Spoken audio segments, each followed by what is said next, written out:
Desde Ecuador, el centro del mundo, un país en donde Dios está obrando señales, prodigios y milagros. Neshama Ministerios Cristianos te da la bienvenida. Prepárate a recibir una palabra del cielo que llevará el soplo de vida de Dios a tu corazón y lo transformará por completo.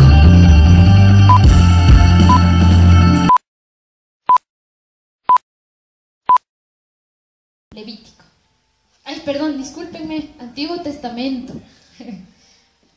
Está en el Antiguo Testamento, en la primera parte de la Biblia. Es el tercer libro de la palabra. ¿Ok? Perfecto, si ya estamos ahí, vamos a esperarles que todos lleguen con sus Biblias a Levítico capítulo 1, verso 1. ¿Ya estamos allí todos?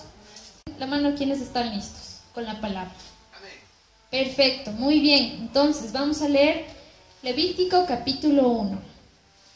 Dice así la palabra del Señor.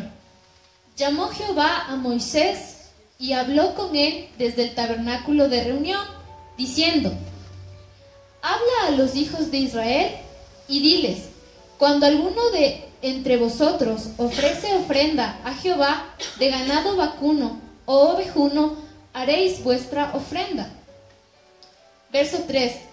Si su ofrenda fuere holocausto vacuno, macho sin defecto lo ofrecerá de su reunión delante de Jehová. Verso 4. El verso 4 de la palabra de Dios dice lo siguiente. Vamos a ver. Y pondrá su mano sobre la cabeza del holocausto y se... Amén. Cuando ustedes leen el Antiguo Testamento, van a notar que muchas de las cosas que pasaron en aquel tiempo y en el Antiguo Testamento son una sombra de lo que viene a suceder cuando Jesús viene a dar la vida por nosotros en la cruz. Y vamos a ver por qué. En primer lugar, no sé si todos tenemos claro, dice la palabra, un holocausto, ¿verdad? Está hablando de un holocausto. ¿Qué es un holocausto? Es un sacrificio. Muy bien, eso es lo que está diciendo, un holocausto. Entonces, lo que sucedía en aquel tiempo, antes de que Jesús viniera a la cruz, era que había una forma en cómo Dios nos aprobaba a nosotros. Es decir, cómo Dios nos justificaba.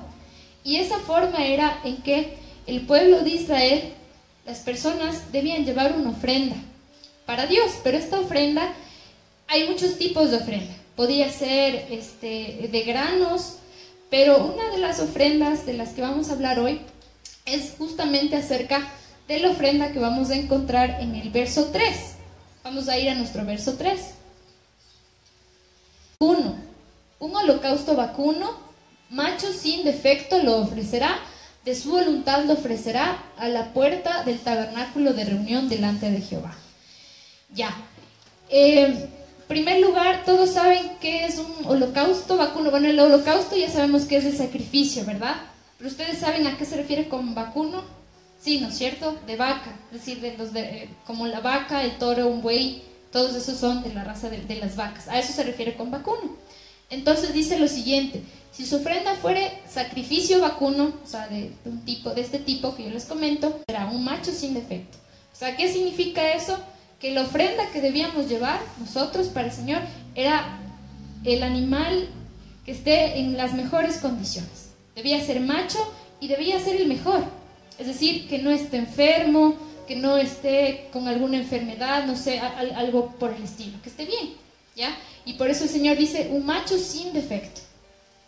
¿Y por qué creen ustedes que el Señor en aquel tiempo pedía de las personas que tenían una manada inmensa de animales, pedía un macho sin defecto? Tenía que ser sin defecto. ¿Por qué no dijo tal vez el Señor: tráeme el animal, no sé, el que esté enfermito, pues para que venga y muera aquí, porque lo vamos a sacrificar de una vez, ¿no? Para que ya no sufra, o para que, entre comillas, lo que le pedía a su pueblo. Decía, tiene que ser como una ofrenda esforzada de tu parte, entregar el macho sin defecto, y lo vas a sacrificar, ¿sí? Entonces, vamos a ver qué es lo importante de todo esto. No sé si todos se familiarizan con qué es un tabernáculo. más o menos. ¿Cuál es el tabernáculo? Sí, ya, tiene que ver la iglesia, el tabernáculo, sí. De hecho, ese término aparece varias veces en la palabra del Señor, porque si ustedes leen Éxodo, y por eso yo les animo a que ustedes empiecen a leer la palabra, todo. Si ustedes leen Éxodo, van a ver que Dios le pide a Moisés que levante el templo, ¿sí? Que levante el tabernáculo. Y cuando le pide que levante el tabernáculo, le da indicaciones específicas y le dice, verás, va a ser así, vas a poner esto, y ustedes no van a creer todos los detalles que Dios le dijo como quería que sea ese lugar. Pero fue hecho tal cual como el Señor lo pidió. Fue hermoso en aquel tiempo. Y pues ese es el tabernáculo. Como aquí dice, tabernáculo de reunión, ¿no es cierto? La gente se reunía y ahí presentaba su ofrenda. Sí, en este caso, como hablábamos del macho, que tiene que ser un vacuno, y ellos llevaban su ofrenda. Ahora, es algo muy importante cuando leemos anteriormente que dice, de su voluntad lo ofrecerá, ¿verdad? Entonces, de su voluntad. En la versión Reina Valera contemporánea, dice de manera voluntaria, ¿sí? Entonces, debía llevar el macho vacuno de manera voluntaria, por su propia voluntad, ¿sí? O sea, no porque nadie le obligue, sino por su voluntad. Eso es lo que dice. Y en la versión, la Biblia de Jubileo dice de su libre voluntad. ¿Ok? Amén. Ahora, algo muy importante. Si notamos nuevamente, era un macho sin defecto, ¿no es cierto? Sin defecto, también esto se traduce como un macho que no tenga ningún defecto. O también sin defecto alguno. O sea, era perfecto, tenía que ser perfecto. O sea, si tenía una pezuña de más, ya. Y vamos a ver qué era lo que sucedía después. Como yo les decía, después de que llevaba el animal, ¿no es cierto? Dice así la palabra de Dios, y pondrá su mano sobre la cabeza del holocausto, sobre la cabeza del animal, y será aceptado para expiación suya. ¿Ya? ¿Qué entendemos por expiación? ¿No? Eso es bien. Ya, la palabra expiación viene del griego kapar, que significa cubrir por. ¿Sí? Esto también se traduce con la palabra perdonar. Perdonar, rescatar, expiar. ¿Sí? Vamos a tomar en cuenta esta palabra, cubrir por. ¿Sí? En el versículo 4 leíamos que dice, y será aceptado para expiación suya, para la expiación de la persona que llevaba su ofrenda. Es decir, será aceptado para perdón suyo. Eso es lo que está diciendo, ¿verdad? ¿Perdón de qué? Perdón de todos sus pecados, ¿verdad? Perdón de sus pecados, de todo lo demás. ¿Ya? Consiguientemente, en la versión Nueva Traducción Viviente que deben tener ustedes, Levítico 1:4 se traduce de la siguiente manera. Dice así, coloca la mano sobre la cabeza del animal, y el Señor aceptará la muerte del animal en tu lugar, a fin de purificarte y hacerte justo delante de Él.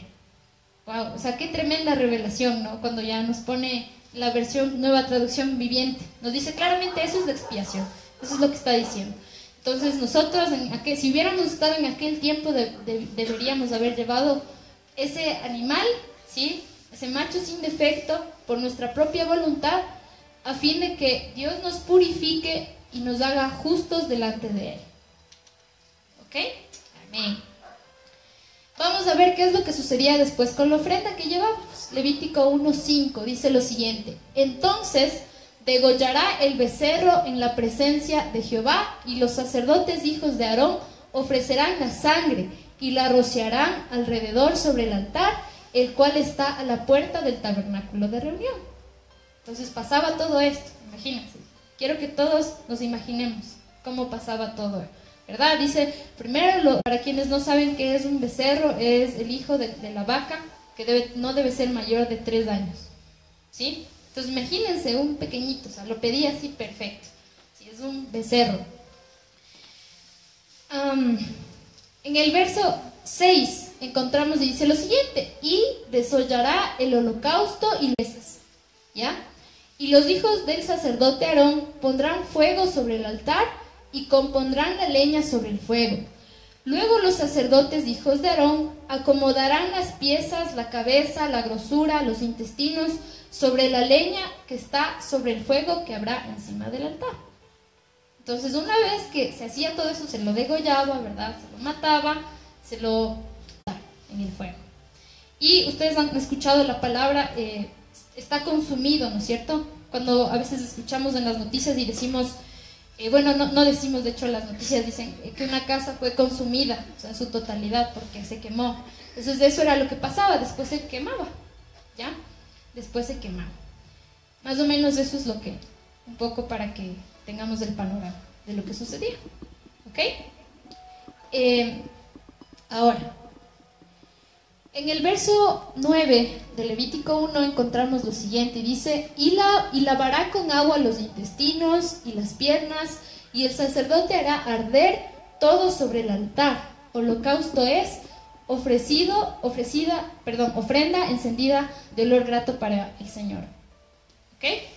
Entonces todo eso, una vez que se hacía, ¿no es cierto?, era una ofrenda de olor grato para el Señor. El Señor lo veía bien. ¿Ok? Pero ahora sucedió algo. Si ustedes leen un poco más la palabra de Dios, y vamos a ver que hay una transición de esta ofrenda que antes presentaban el pueblo de Israel a lo que ahora sucede. También ahora fue presentada una ofrenda y vamos a ver cuál fue esa ofrenda. ¿Ok? Y es algo muy impactante, porque si ustedes se dan cuenta, antes la persona, ¿sí?, el pueblo de Israel tenía que presentar la ofrenda. El sacerdote iba, ¿verdad?, a presentar la ofrenda, el animal, sin defecto, sacrificarlo. Pero vamos a ver cómo hay un cambio, ¿sí? Hay un cambio en esta forma de cómo nosotros éramos justificados antes. Se podría decir que antes debíamos hacer algo, ¿verdad?, para ser justificados. Pero ahora se da un cambio, y lo que es impactante e importante de todo esto es que en este cambio la ofrenda ya no la damos nosotros. ¿Saben quién la dio? Dios dio esa ofrenda. Ahora Él da esa ofrenda, la dio. ¿Ok? Y vamos a ir a Isaías 53:10.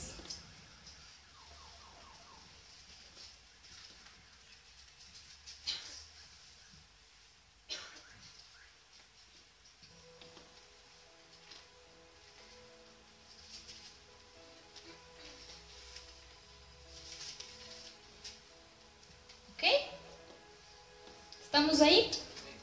Perfecto. Dice así la palabra del Señor. Isaías 53:10 dice así. Vamos a poner mucha atención, porque vamos a ver que algunas de las cosas que en este momento vamos a leer, del cambio que se dio, de esa transición, son muy parecidas a lo que antes sucedía. ¿Sí?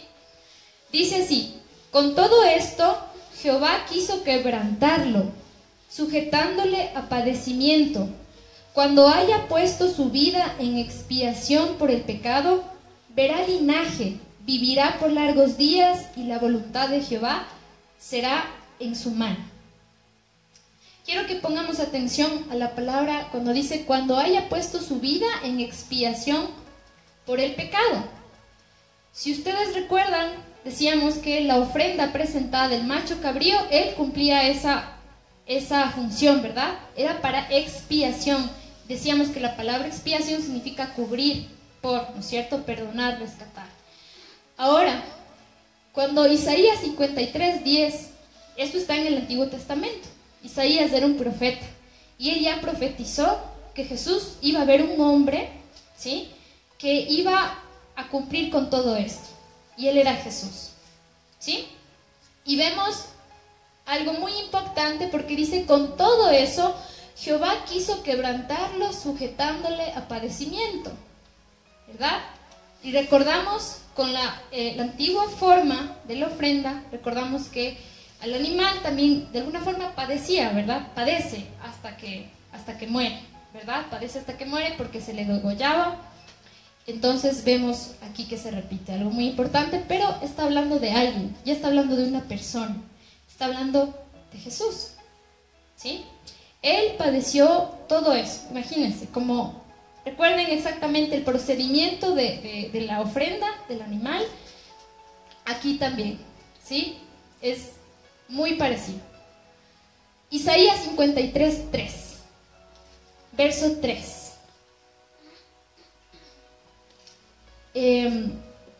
Y dice la palabra del Señor así. Está hablando de Jesús nuevamente. Despreciado y desechado entre los hombres. Despreciado y desechado entre los hombres. Así fue, porque Jesús fue despreciado y desechado entre los hombres.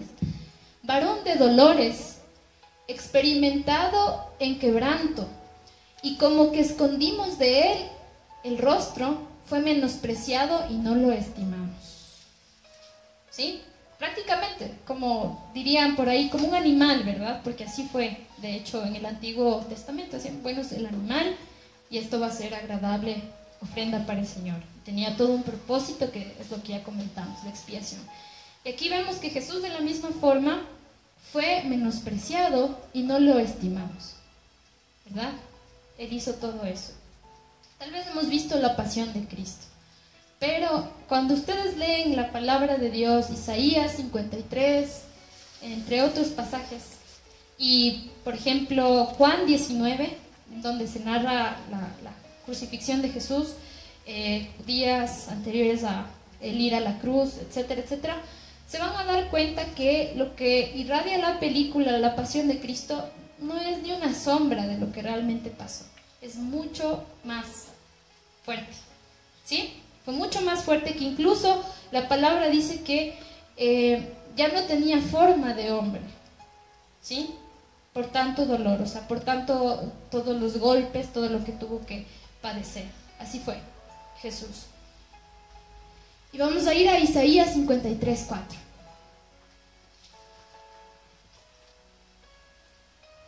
Y miremos, pongamos atención, porque lo que hizo Jesús en la cruz es suficiente para nosotros. ¿Qué significa? Bueno, tal vez la imagen que tenemos aquí no se asemeja realmente a lo que pasó en realidad. Lo que pasó en realidad fue mucho más fuerte. Pero esto nos recuerda que hubo una persona que estuvo dispuesta a padecer todo eso por nosotros, aunque no lo hubiéramos merecido, aunque no lo merezcamos de hecho. Y dice así la palabra del Señor: ciertamente llevó Él nuestras enfermedades y sufrió nuestros dolores. Y nosotros le tuvimos por azotado, por herido de Dios y abatido. ¿Sí? Vamos a poner atención en la primera parte. Dice, llevó Él nuestras enfermedades y sufrió nuestras dolencias. ¿Qué significa todo eso? Eso es para mí, creo que debería serlo para todos, porque todo lo que está escrito en la palabra debemos recibirlo, porque es del Señor para nosotros. Dios nos está diciendo que Jesús cargó con nuestros dolores, con nuestras enfermedades, ¿sí? Dice, y nosotros le tuvimos por azotado, por herido de Dios y abatido. Y todo esto se hizo con un solo objetivo, para cumplir la voluntad de Dios. Y ahí leemos en en Juan 3:16, este versículo que muchas veces lo hemos escuchado, ¿verdad? Que de tal manera amó Dios al mundo que ha dado a su Hijo unigénito para que todo aquel que en Él cree no se pierda, mas tenga vida eterna. ¿Verdad? Vemos cómo Dios es dando una ofrenda, ¿verdad? Ha dado, eso dice, de tal manera amó que Él dio, ¿verdad? No fue por una obligación, Él lo hizo voluntariamente, ¿verdad? Lo hizo voluntariamente, nadie le obligó. No fue tal vez, el Señor, yo sé, porque obviamente Él es perfecto. Probablemente Él nunca dijo, carambas, tengo que hacer esto, porque obviamente sabemos, y ustedes saben, y podrán imaginarse cuán dolor tan profundo puede sentir un padre, ¿verdad? Pero Él no lo hizo por obligación, lo hizo por su voluntad. Dios envió a su Hijo por su voluntad. Imagínense, ¿qué es desprenderse de eso? desprenderse, ¿verdad?, de algo muy fuerte. Pero por eso la palabra de Dios dice, de tal manera amó. O sea, de tal manera amó que fue capaz de desprenderse de su único hijo, para que todo aquel que en él crea no se pierda, sino que tenga vida eterna. Sí, pase. Y vamos a ir, quiero que me acompañen con sus Biblias a Juan 19. Vamos a ir con sus Biblias al Evangelio de Juan, capítulo 19.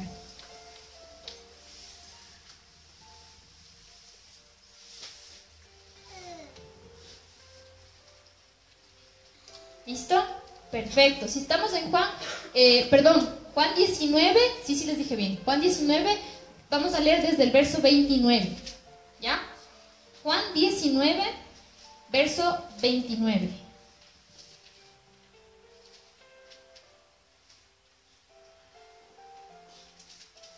Juan 19, verso 29. ¿Ya? Vamos a leer desde allí. Aquí solamente consta el verso 30, pero vamos a leer desde el verso 29. ¿Ya? Entonces, por favor, acompáñenme. Vamos a leer en voz alta. No importa que tengamos otra versión, o mejor alguien ayúdenos leyendo. Ya, amén. Juan 19, verso 29. Había allí una vasija de vino agrio, así que mojaron una esponja en el vino, la pusieron en una rama de hisopo y la acercaron a los labios de Jesús. 30. Después de probar el vino, Jesús dijo, todo ha terminado. Entonces inclinó la cabeza y entregó su espíritu. Amén. En la versión que nos acaban de compartir es Nueva Traducción Viviente, ¿verdad? Dice, entonces entregó su espíritu y dijo, todo ha terminado. Cuando Jesús estuvo en la cruz y murió, ¿verdad? Porque ustedes saben que él murió y de allí resucitó, ¿verdad? Y encontramos en esta versión dice lo siguiente, cuando Jesús hubo tomado el vinagre, ¿sí? Porque recordemos que eso dice el versículo anterior, que le pasaron, ¿no es cierto?, una esponja con vinagre.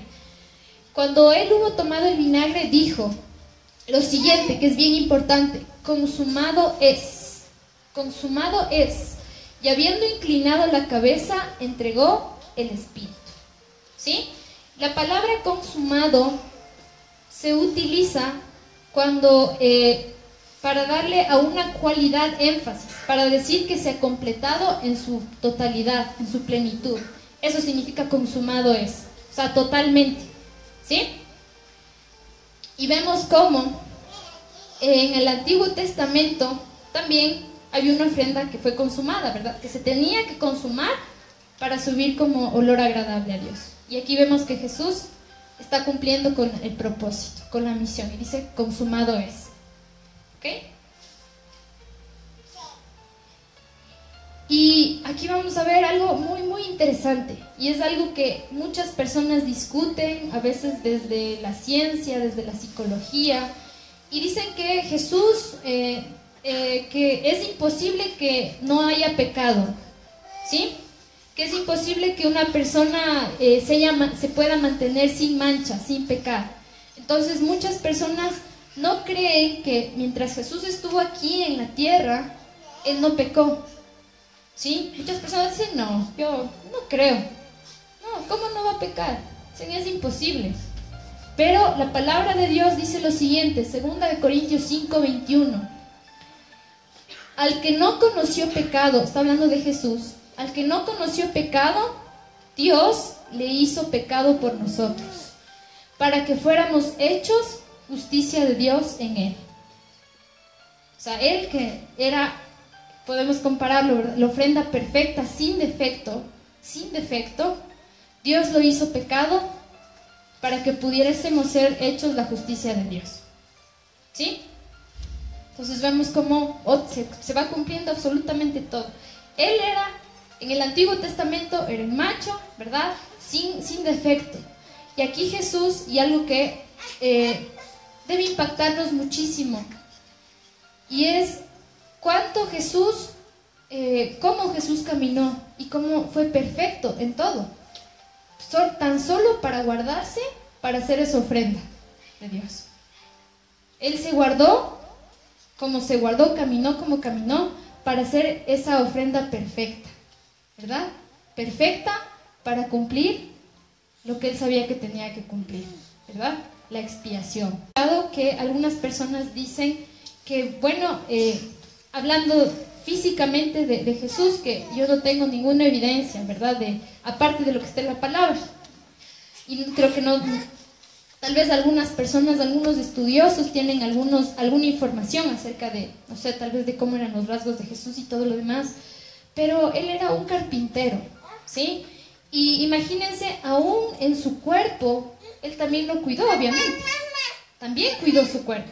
También estaba bien en su cuerpo porque tenía que ser esa ofrenda sin defecto, en todo sentido. O sea, su sangre debía estar limpia, en todo sentido debía estar sano. Y muchos dicen que de hecho fue así, que Jesús estaba sano y todo lo demás, porque no hubiera sido posible soportar todo lo que él soportó en la cruz, estando en un estado deplorable. Pero él, aún para hacer esa ofrenda y cumplir ese propósito, él se mantuvo perfecto, ¿sí? Sin mancha. ¿Y qué podemos hacer? ¿Qué es lo que Jesús quiere de nosotros? Eso es lo más importante. Conociendo ya que ha sido consumada la ofrenda, ¿verdad? Dios dio una ofrenda. Y saben que la palabra de Dios dice en Hebreos que Jesús ha muerto una sola vez y para siempre. Y que esa es la ofrenda, es la única ofrenda que necesitamos. Es decir, ya no necesitamos el sacrificio, no necesitamos llevar un animal, hacer sacrificios humanos ni de animales. Porque la palabra de Dios dice que lo que hizo Jesús en la cruz fue suficiente. Lo hizo una vez y para siempre. ¿Sí? Una vez y para siempre. Y uno puede decir entonces, bueno, si ya está hecha la ofrenda, ¿verdad? Ya está la ofrenda, ¿qué es lo que yo tengo que hacer? Si ya está consumada la ofrenda, que recuerden nuevamente, ¿qué es lo que hacía esa ofrenda? Me justificaba, ¿no es cierto? Me justifica delante de Dios. Esa ofrenda me hace expiación por mí, ¿no es cierto? Me perdona. Y si yo ya tengo eso, ¿qué es lo que necesito? Si ya está la ofrenda, ¿verdad? ¿Qué es lo que quiere Dios de nosotros? Y encontramos la respuesta en Juan 6:29. ¿Sí? Dice esto el Señor, son palabras de Jesús antes de ir a la cruz. Él ya estaba hablando de esto. ¿Sí? Y miren lo que Él dijo. Respondiendo Jesús y les dijo, esta es la obra de Dios. Esta es la obra de Dios, que creáis en el que Él ha enviado. ¿Quién es el que Él ha enviado? Jesús. Está hablando de Él. Eso es lo que quiere Jesús. Porque la ofrenda ya fue presentada. Ya está hecha. Lo único que necesitamos hacer es creer en Él. Tomando las palabras textuales que Él utiliza. Creer en Él. ¿Verdad? Creer en que su sacrificio y todo lo que está escrito en su palabra, en sus enseñanzas son verdad. Eso es creer en Él. Yo creo que todo lo que tú dijiste, que todo lo que tú dices es verdad. Y creo en ti. Y creo que todo lo que dice la Biblia, que nos das a partir de esa muerte que tú tuviste, de haber entregado tu vida, también es verdad. Y es para mí. Y eso es lo que quiere Dios. ¿Sí? ¿Qué es lo que quiere Dios? Fe, que creamos en Él. Porque si creemos en Él, vamos a entender que no es por nosotros. No es por nosotros. No es por nuestras obras. No es por nuestras obras de justicia. Porque si no fuera en vano lo que Jesús hizo en la cruz, si no se fuera por nuestras obras de justicia. Pero no es por eso. ¿Sí? La salvación, una relación con Dios, es por la fe en el Hijo de Dios. Y eso es todo lo que Él quiere. Ese es el primer principio que necesitamos, del cual debemos partir. Creer en Jesús. Creo en Jesús, eso es lo importante. Desde allí, esa convicción nos va a cambiar, nos va a transformar. No nosotros, Él, cuando nosotros creemos en Él. Y vemos lo que dice aquí, y esto me encanta, este versículo me parece maravilloso. porque nos saca a nosotros de la parte de que uno piensa que Dios es religión, que hay que hacer muchas obras para ganarse el cielo, para estar con Dios, para tener una relación con Dios. Y Dios dice, a ver, consumado es, la obra ya fue hecha, la ofrenda ya fue presentada, tú crees en mí. Y la palabra de Dios dice, porque en el Evangelio la justicia, en el Evangelio las buenas nuevas, significa en las buenas nuevas noticias que Dios nos trae, ¿verdad? Es que la justicia de Dios se revela por fe y para fe, como está escrito, mas el justo por la fe vivirá. Queremos ser justos, creamos en la ofrenda perfecta. Esa ofrenda perfecta es Jesús. Él nos salvó, Él nos redimió. ¿Ok? Pero hay una pregunta que el Señor quiere hacernos, y es lo que dice aquí Lucas 18:8. Os digo que pronto les dará justicia, pero cuando venga el Hijo del Hombre, esta es la pregunta, ¿hallará fe en la tierra? ¿Hallará fe en la tierra? ¿Hallará fe en nosotros? Cuando Él venga, nos encontrará creyendo en Él, creyendo en todo lo que dice su palabra, creyendo en lo que dice Isaías 53, que por sus llagas fuimos nosotros sanados. Es decir, que lo que Jesús hizo en la cruz, automático, ¿verdad? Está sanándome. Me da todo lo que Él hizo por mí. Él tomó mi lugar. Él ya pagó mi dolor. Cuando venga Él, pues esa es la pregunta. ¿Hallará fe en la tierra? ¿Hallará fe en la iglesia de Jesús? ¿Hallará fe en Neshama? ¿La hallará? ¿Sí? Perfecto. Y solo quiero recordarles algo. Jesús viene pronto, y eso es algo que siempre no debemos perderlo de vista. ¿Qué significa la segunda venida del Señor? Sabemos que están pasando muchas cosas en el mundo, que algunas cosas no son típicas, ¿no? Algunas ya hemos escuchado durante muchos años, pero lo que Jesús nos quiere decir esta mañana es que creamos en Él, que mantengamos nuestra lámpara encendida, ¿sí? Que creamos en que Él ya hizo la ofrenda, y que lo que yo tengo que hacer es creer en Él. Creer en Él. Y cuando Jesús venga, que Jesús nos encuentre a nosotros con nuestras lámparas encendidas. ¿Sí? ¿Sí? ¿Qué significa con nuestras lámparas encendidas? Buscando su presencia, llenos de la unción de Dios, buscando ser perfectos como Él, porque esa es la meta. ¿Sí? Esa es la meta, ser como Él, eso es lo que dice la palabra. Y por eso algunos sábados atrás hablábamos de ser como Jesús. Siempre decíamos, ser como Jesús. ¿Sí? Esa es la meta más grande, ser como Jesús. ¿Y cómo logro ser como Jesús? Creyendo en Él. Creyendo en Él. Necesito fe. Si yo tengo fe en Él, Él me va a salvar. Porque la fe, la salvación es por la fe. ¿Sí? Amén. Y miren, Jesús desafió a la muerte, ¿verdad? Resucitó. No se quedó en esa cruz, como veíamos unas imágenes atrás, ¿verdad? Jesús en la cruz. Pero, ¿por qué me gusta? De hecho, no sé si todos comparten eso. A mí me gusta ver esas imágenes porque me recuerda lo que Él hizo por mí. Yo sé que no fue igual, fue mucho más grande, pero eso me hace recordar y digo, Señor, gracias porque cuánto me amaste. No debemos perder de vista tu amor. Y todo lo que yo tengo que hacer por ti, lo que tú quieres que yo haga por ti es tener fe. Que yo tenga fe, que yo crea en ti. Que tú ya lo hiciste por mí, solo esperas que yo tenga fe. Y no se olviden, ¿sí? Como dicen, si leemos Romanos, cuando Dios le dio la promesa a Abraham, la palabra de Dios dice, y su fe le fue contada por justicia. Nuestra fe vale más que nuestras obras. Cuando tú tienes fe, le agradas más a Dios de cuando tú haces una obra de caridad o haces algo. Tener fe es más agradable para Dios. Si quieres ser justo delante de Él, ten fe. Si quieres agradarle a Él, ten fe. Confía en Él, cree en sus promesas. Que Él dijo que empezó una buena obra en ti y la va a llevar a su fin hasta cuando Él regrese. Amén. Y si Él desafió a la muerte, ¿crees en Él? Sí, ¿verdad? Yo creo en Él. Él es mi Salvador y también nuestro Salvador, tu Salvador. ¿Sí? ¿Cuántos debemos estar gozosos por eso? Yo creo que si lo creemos, en verdad debemos estar muy felices, muy gozosos de que tengo un Salvador, alguien que voluntariamente entregó su vida por mí, para salvarme. Y no por mí, no por mis buenas obras, porque me amó.